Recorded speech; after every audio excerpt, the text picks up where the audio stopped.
are not talking about beef in the Hampton Roadshow kitchen. We're actually talking about quail. Welcome to the Hampton Roadshow. Thanks for having me. Great to have you here this morning. Good to be here. What are we making here in the kitchen, by the way, with Executive Chef Chris Long from 2nd Street Bistro in Williamsburg? Well, this morning we're going to stuff a quail with an andouille sausage and cornbread stuffing. We're going to make a Hoppin John's risotto and a tasso ham red-eye gravy to go with it. That sounds like a lot of stuff. We probably better get moving. All right, and you wanted to help this morning, so I'm going to let you add the bacon fat to the pan. Offer bacon fat. This is where the flavor is, right? Exactly. Fat carries flavor. This is pretty hot, right? It's lukewarm. Right. But we're going to get it, crank it up a little bit to speed this along.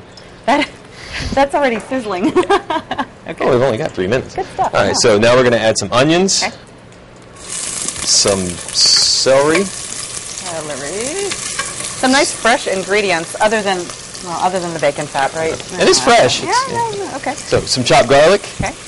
And here are some chopped red, yellow, and green peppers. Nice. Really and we're going to saute that for a little bit, and then we're going to add our andouille sausage, which will... Wow, good flavors already. Now, why did you decide to make this dish today?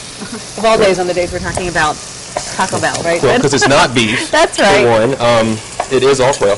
Well, it's we're tying it in with the Hampton Road, or the Taste of Walsingham. That's right. We're talking about that this week already. That's right, and we're doing some cornbread for that, and so this kind of ties in with that, and it's just good. So we're going to cook this. This will cook for a while. We're going to speed this along a little bit.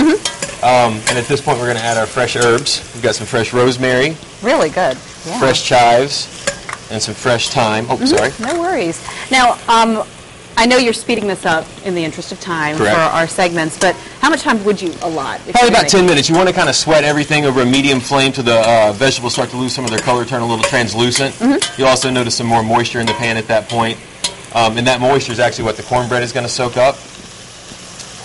Smells really, really good. It does, doesn't it? Yeah. And now we're going to add a big old chunk of goat cheese. Because there wasn't enough fat with the bacon fat. Well, you know. And this will kind of melt down in the heat. And you can kind of... Oh, you want me to help put some elbow grease into it? Okay. And this will kind of melt as well, and with the vegetables and sausage and whatnot. Some really interesting ingredients, to me, at least, that you're putting together. Thank you. But it smells really, really good. And I know you've got a couple of other things that we wanted to work on. This is the cornbread. This would just be the last step. Once this is all kind of melted down, we would add the cornbread to it. Right. But through the magic of television, we have some finished stuffing. And this is our quail that we're going to stuff. So we always want to start by seasoning the quail. And this is a semi-boneless quail. It only has the wing bones and the leg bones left.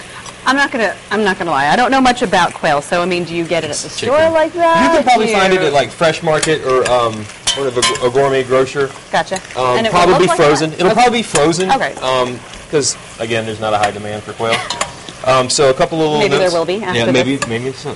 You want to fold the wings under so it gives it a little place to rest. Kind of works the same way on a chicken or a turkey. And then we're going to poke a little hole in the thigh and shove the other leg through to help hold it together. Whoa. And then we're going to just shove our stuffing in here. There's no real fancy trick to this. It's just... That's pretty incredible. That takes some skill, though. And then once it's done, you flip it over. And you've got a nice little plump bird. And we'll throw this in the oven for about 15 minutes at 350 degrees. Okay. And this is something that can be, if you're doing this for a dinner party, you can do the quail ahead of time, certainly the day before, and just throw it in the oven 15 minutes before you're ready to eat. That's pretty good. Yeah, all right, so this is melted down. Is that what we're waiting for? And then the cornbread. And this is cornbread. We serve cornbread in the restaurant, actually, in the cast iron skillet. Right. Huge seller for us, so this is a good... Okay. So this is what you've made here, so this is kind of a little bit of what you brought in here. You're just going to put this in for the stuffing. Yep. Fantastic. We've got another dish coming up in the next segment. What are we working on that? We're going to do a Hoppin John's risotto and a tasso ham red-eye gravy. I think we're up for the challenge. Good. All right. Thanks.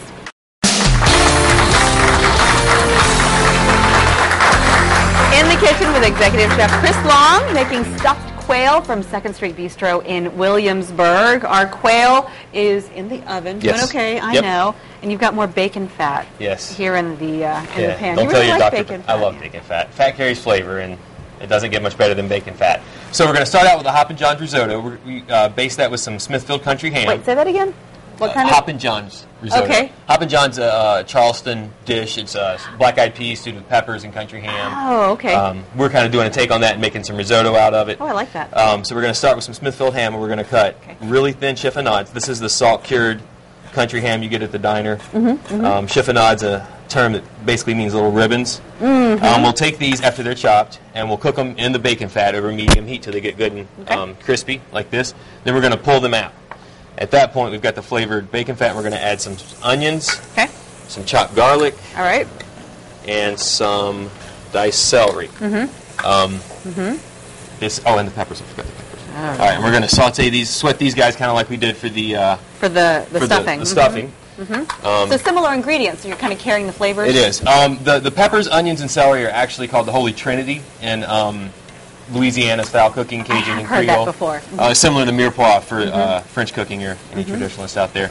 But you're going to sweat this to kind of get all the flavors dancing kind of together mingle, and hanging out like at a party. It's more fun when everybody's dancing and moving around. Yeah. You got a bunch of wallflowers. I like the way you think. So that when you're sweating it out, just a few minutes then. Yeah. Nothing... Again, you want to look for the vegetables to turn translucent and start to give up some of their liquid. And we could probably pick this up a little bit. And that's where you generate a lot of flavor by stewing it like this. And cooking is kind of about building flavors. You know, you can throw all the stuff in the pan and cook it and still get a similar dish. But if you take the time to layer the flavors and stuff, you'll get a much more complete dish. So that's what we try to do. That's an interesting theory because you're right. I mean, I could throw it all together at once and everything would come out the same. But at the same time, if you build the flavors, it will taste better in the end. Right, exactly. I get it. That's good. So now you can start to see this is kind of loosening up a little bit. I can. At this point, we're going to add our ham back. And this provides a lot of salt, which is not a problem for me, but some people don't like salt. So imagine that. Imagine that. And then let me grab the heavy cream. So wait, what kind of ham is this again? This is the Smithfield country ham. It's just a salt cured, just like Grandmom used to throw in the green beans. And now we're going to add some heavy cream because there's not enough fat with the country ham and. I mean, I hesitate to ask this, but is there a way to lighten this up a little bit? Yeah, you can certainly do this with milk or with half and half. You could also use chicken stock or beef stock, vegetable stock, whatever you desire. I mean, I know it's not the same dish necessarily. No, but you would get a very similar good result. And at this point, we're going to add some Parmesan cheese. Okay. We are running out of time, so let's work on this dish. Gravy? Yeah, no. Let's work on this dish, and then we'll work on that gravy in the last segment. So we've got the risotto going in. This is some hard-boiled risotto, so it cooks much faster. And then these are the black-eyed peas, and these are just some canned black-eyed peas that we drained.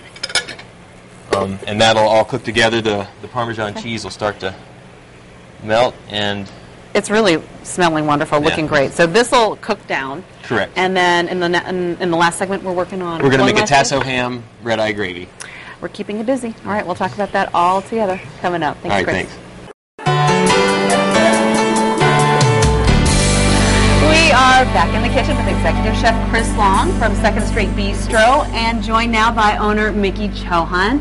Mickey, also a Walsingham Academy parent. There's a big event going on at Walsingham Academy this weekend, so we're going to talk about that in a minute. First, though, another dish that we wanted to talk about with Chris. Yeah, so this is the tasso ham Redeye gravy, and Redeye gravy Dad used to make. It utilizes coffee to kind of give it its flavor. But we start out kind of the same method in the bacon fat. We're going to sweat some onion, celery, and garlic and peppers, and add in some tasso ham, which is really heavily spiced and smoked Cajun ham, and some andouille sausage, and sweat that for about 20 minutes, and then deglaze that with a little bit of beef stock, thicken it with some cornstarch, and finish it with some really stout coffee, and you wind up through the magic of television. I like how you start with the base the same, pretty much, with the same ingredients, and then kind of build on that. Helps tie the dish together. I get it. So I know you're going to start the whole plating process. Meanwhile, let's talk with Mickey about this collaboration, I guess you might say. You're the owner of 2nd Street Bistro. Right. And you're also a Walsingham parent. Yeah, that is correct. In fact, when we were asked to do this cooking show, we figured that we would do something that tied in with what we're doing at Walsingham. On January 30th, between 1:30 and 3:30, Walsingham is doing the Taste of Walsingham. And in there, it's a process where we will be actually supplying cornbread for the school, because they're doing a welcome to new students, prospective students, and parents for their students to come to Walsingham. Right, definitely some good food will be had. Cornbread, one of the specialties at your restaurant. Right, that is correct. And what they're doing is they're intertwining the food with the learning. And so this will be used in American literatures class. And for instance, they may have a mushroom dish in the science class. So kind of a neat way to intertwine food with, with the culture there. And also you can see a collaboration between parents, business owners, and sometimes they're the same thing, and the school itself, kind of bringing the community together. Yeah, the school, and I think what has always drawn us to the school is that they're they strive for academic excellence and faith, and then also community. It's a strong sense of community with the parents and the students as well. Very nice. Yeah. Now, if folks want to find you, find your restaurant, and find you, Chris, making a dish like this, where can they find you? At 142nd Street or on the web at www.secondst.com or 2nd Street. We're going to link all that information to thehamptonroadshow.com. In the meantime, you did all this beautiful plating. Talk to us about how you put all that and made it pretty on the plate. I mean, I feel like as a chef, if we start out with good ingredients, my job's not to screw it up. So that's kind of how I approach everything, is to just try to let the quail be a quail and let everything do what it's supposed to do, and it kind of comes out. So the quail came out of the oven, and it looks really, really good. How long was it in there? It was in there about 20 minutes. If you have a convection oven, it'll obviously be a little faster, but you want to you're looking for an internal temperature of 165. Or if you prick it right at the top of the thigh, the juices will run clear. If you see some red juices, then it's not done. All right. So. Well, that's a really good barometer. And then just the risotto on the bottom and there, and then you've got gravy all around. Looks really good out there. Thank you. Thanks very much. A nice effort here. And, of course, the Walsingham event is this Sunday. This Sunday, January 30th, between 1:30 and 3:30. All right, very good. Mickey, Chris, thanks very much for sharing information about Walsingham and sharing this great meal. We'll definitely try it before the end of the show. Thanks.